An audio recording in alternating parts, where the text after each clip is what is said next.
ঢাকা বিশ্ববিদ্যালয় মসজিদ থেকে নামাজ পড়ে বেরোচ্ছে। টিআরটি ওয়ার্ল্ড একটা ছেলেকে ইন্টারভিউ করবে জুলাইয়ের আহত। তা আমাকে দেখে ওরা কথা বলতেছে, তখন ছেলেটা শুনতেছে যে আমি এসছি। ও কোরআনের হাফেজ, মনে হয় 21 না 22 বছরের, 2 চোখ চিরতরে হারাই গেছে, আলো ফিরবে না। তা আমার কাঁধে হাত রেখে বললো কি যে হাদি ভাই, আমার সপ্তাহখানেকের জন্য আমার একটা চোখে একটু আলো ফিরিয়ে দেওয়া যায়? আমি বললাম ভাই 1 সপ্তাহের জন্য কেন?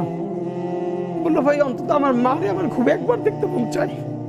আমার মা আমার অনেক নিষেধ করছিল অন্তরণে যাইতে, আমি ফিরে আসার সময় মারে দেখি নাই। আমার একটাবার মন চায় আমার মারে দেখি। তো যারা হাজার হাজার কোটি টাকা পাচার করে বিদেশ চলে গেছে,